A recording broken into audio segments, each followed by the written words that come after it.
Welcome welcome to sociology study. दोस्तों, sociology study platform पर आप सभी लोगों का हार्दिक स्वागत है।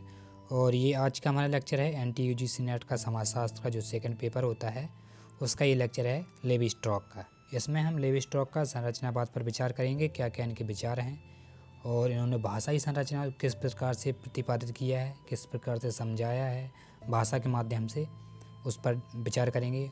और इनका सबसे पहले जन्म स्थान की बात करते हैं। इनका जन्म 25 नवंबर 1930 को फ्रांस में हुआ था और इनकी मृत्यु 30 फरवरी 2009 को इनकी मृत्यु हुई थी आपके लेवी स्ट्रॉक की। और अब हम इनकी प्रमुख कृतियाँ देखते हैं। फर्स्ट कृति है इनकी mind myth and meaning. Second कृति है इनकी ट्राइस्टर ट्रॉपिक्यूज। और थर्ड है the raw and the cooked volume. First part है इसका। और फोर्थ है द जीलियस पोर्ट्स। और फिफ्थ है the elementary structure of kinship. Six anthropology structure. Seven the way of the mask. और 8 पुस्तक स्ट्रक्चर एंथ्रोपोलॉजी। और 9th है the origin of the table मेंशन। और अब हम इनका मलिनोवस्की साहब का प्रकारवाद देखते हैं, संरचनावाद देखते हैं सॉरी।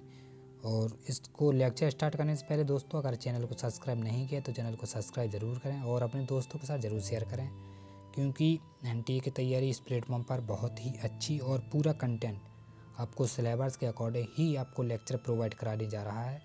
और सुबह 7 बजे लूसेंट का सामान्य ज्ञान का जो प्रतियोगिता परीक्षा के लिए जो होता है उसकी भी इसी प्लेटफॉर्म तैयारी हो रही है सुबह 7 बजे से। अपने दोस्तों को ज़रूर बताएं, क्योंकि बहुत से मित्र आपके कंपटीशन की तैयारी कर रहे हैं, उनको ज़रूर बताएं इस प्लेटफॉर्म के बारे में। तो चलिए स्टार्ट करते हैं। इनका संरचनावाद क्या है। लेवी स्ट्रॉक के जन्म की बात हो चुकी है। फ्रांस में मानवशास्त्र विज्ञान के नस्लवादी थे आपके लेवी स्ट्रॉक। और इन्होंने जेम्स फ्रेजर के साथ आधुनिक मानवशास्त्र का इन्हें पिता भी कहा जाता है। इन्होंने एलांस थ्योरी को प्रतिपादित किया था। और लेवी स्ट्रॉक ने सामाजिक संरचना का संबंध किसी प्रकार की प्रयोग सिद्ध वास्तविकता से नहीं है, अपितु उन प्रयोगों से है जो संरचना को विकसित करते हैं। स्ट्रक्चर एंथ्रोपोलॉजी नामक पुस्तक में स्ट्रॉक साहब ने निष्कर्ष भी दिया है।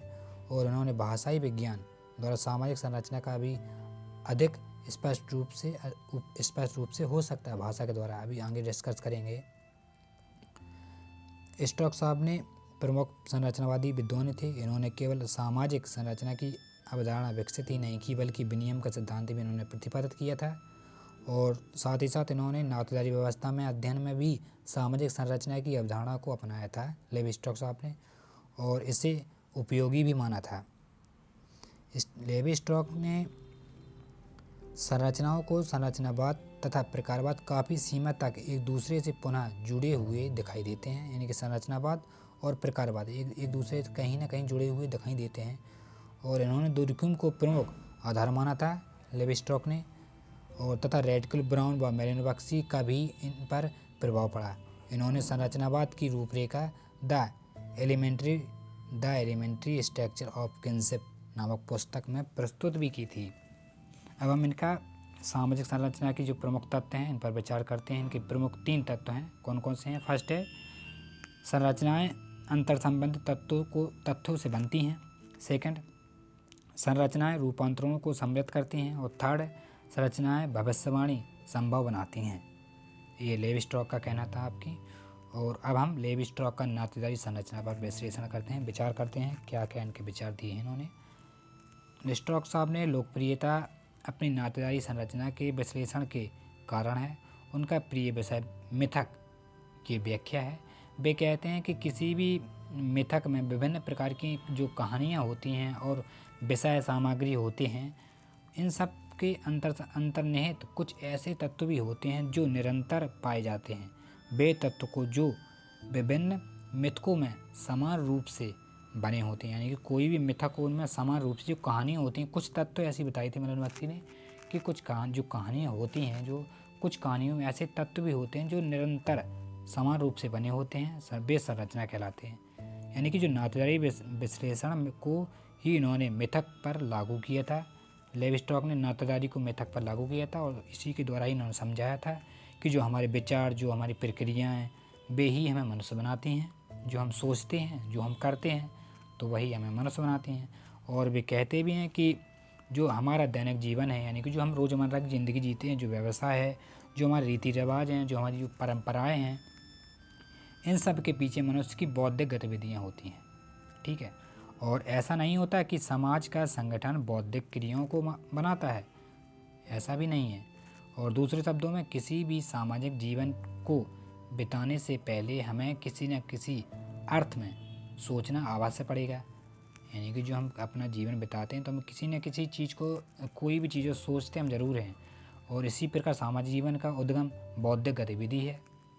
मिथक के बारे में भी कहते हैं कि दुनिया भर के मिथकों में कुछ तत्व सार्वभौमिक भी होते हैं और यह सार्वभौमिक तत्व ही संरचना है। ठीक है। तो ये लेवी स्ट्रॉक का ये नातेदारी पर विचार था। और अब हम स्ट्रॉक का भाषाई संरचनावाद पर विश्लेषण देखते हैं, क्या भाषा पर इन्होंने क्या विचार दिए हैं। वास्तव में लेवी स्ट्रॉक साहब ने अपने सिद्धांत की प्रेरणा भाषा विज्ञान से लेते हैं। और वे कहते भी हैं कि वस्तुओं के घटने का कारण भाषा और उनकी अवधारणाएं हैं। ठीक है। जो वस्तुएं घट रही हैं उनका कारण ही भाषा और अवधारणाएं हैं। कभी भी भाषा वस्तुओं का कारण नहीं होती है। यह इस प्रकार है कि हम भाषा के माध्यम से वस्तुओं व अपने आप को समझते हैं। प्रत्येक भाषा में एक गहन व्याकरण होता है जिसमें सभी भाषाओं को समाहित होती हैं, सभी भाषाएं। और इसका अर्थ यह हुआ कि दुनिया भर की जो भाषाओं में जो ऐसे शब्द भी होते हैं जो दुनिया भर के बारे में हमें जानकारी देते हैं। भाषा में ऐसे वर्ड होते हैं जो दुनिया भर के बारे में हमें जानकारी देते हैं। यह आपका लेवी स्ट्रॉक का कहना था। और अब हम देखते हैं लेवी स्ट्रॉक की संरचनावादी पर समीक्षा क्या है। संरचनावादी के संबंध में प्रायः सभी समाजशास्त्रियों ने यह स्वीकार किया था कि संरचनावाद की जड़ें भाषा में हैं। स्ट्रॉक ने भाषा संबंधी सामग्री का संरचनात्मक विधि से विश्लेषण भी किया था। और स्ट्रॉक साहब ने नातेदारी व्यवस्था का भी संरचनात्मक विश्लेषण किया था। और इन्होंने भाषा और नातेदारी संबंधी मिथक किसी भी चेतन प्रक्रिया का परिणाम नहीं है, बल्कि मस्तिष्क की अचेतन व तार्किक संरचना का ही परिणाम होता है। संरचनाओं की व्यवस्था मस्तिष्क की तार्किक संरचना क्रियात्मक व्यवहारों के आधार पर स्थापित होती है। और स्ट्रॉक साहब ने संरचनावादी विश्लेषण का उद्देश्य यथार्थता की सुस्पष्ट अंतर्वस्तु प्राप्त करना है। इस संदर्भ में स्ट्रॉक साहब ने कहा था कि संरचना और व्यवस्था में स्पष्ट भेद नहीं किया गया है। और इनके अनुसार आदिम समाज से लेकर आधुनिक समाज तक सभी समाजों का अध्ययन संरचनात्मक पद्धति के द्वारा ही किया जा सकता है। यद्यपि स्ट्रॉक ने अपने संरचनात्मक विश्लेषण में इन्होंने आदिम समाजों का अध्ययन का केंद्र बताया था। और क्योंकि उनके अनुसार जो आदिम समाजों में जो विकृतियाँ कम होती हैं, और इसलिए इन सामाजिक संरचनाओं का विश्लेषण सरलता से हम कर सकते हैं। और हम देखते हैं स्ट्रॉक साहब ने जो संरचनावाद की जो अन्य विशेषताओं के उनके द्वारा उनकी अपनाने जाने वाली जो तुलनात्मक विधि है, और इसी विधि के द्वारा स्ट्रक्चर कुछ ऐसे संरचनाओं की खोज करता है जिसके आधार पर समाज संबंध में कुछ सार्वभौमिक मान्यताओं को स्थापित कर सके। और स्ट्रॉक साहब से पहले हमारे जो दुर्खिम साहब ने सामाजिक तत्व की पद्धति का भी विश्लेषण किया था, सोशल फैक्ट, और इसके संदर्भ में किया था। किंतु दुर्खिम और स्ट्रॉक के संरचनावाद में मुख्य अंतर यह है कि दुर्खिम ने सामाजिक संरचनाओं को व्यक्तिगत दबाव के रूप में स्वीकार किया था, आपके माल दुर्खिम ने, और जबकि स्ट्रॉक साहब ने तो इन्होंने मस्तिष्क के दबाव के रूप में स्वीकार किया था। ठीक है। इन्होंने मस्तिष्क के दबाव में स्वीकार किया और उन्होंने व्यक्ति के दबाव में स्वीकार किया। इस प्रकार स्ट्रॉक ने संरचनावाद के संबंध में एक गतिशील दृष्टिकोण का भी विश्लेषण किया था आपके लेवी स्ट्रॉक में। तो आई होप आपको ये लेक्चर ये बहुत ही पसंद आया होगा। इसमें मैं लेवी स्ट्रॉक के बारे में संरचनावाद पर विचार किए हैं, और इनकी कुछ प्रमुख कृतियाँ जो आपको बताई चुके हैं कुछ इस प्रकार हैं। इसको आप चाहें तो स्क्रीनशॉट ले सकते हैं या आप अपनी बुक में नोट कर सकते हैं, क्योंकि जो एग्ज़ाम टाइम में आपको आसानी होती है, कोई भी चीज़ हो नोट आप अवश्य करें, मेन पॉइंट की अवश्य पॉइंट करें, नोट करें, तो बहुत आसानी होती है पेपर के टाइम पर आपको पढ़ने में, रिवीजन करने में। और अगर आपको लेक्चर पसंद आया तो अपने दोस्तों को ज़रूर बताएं। और इसके बाद हमारा जो थर्ड अध्याय में होगा वह होगा व्याख्यात्मक एवं निर्वचनात्मक परंपराएं। इसमें हमारे साथ मीर साहब हैं, कार्ल मैनहील हैं और अल्फ्रेड सूज हैं, इन पर डिस्कस करेंगे। तो मिलते हैं फिर नेक्स्ट लेक्चर में, जब तक के लिए टाटा बाय बाय।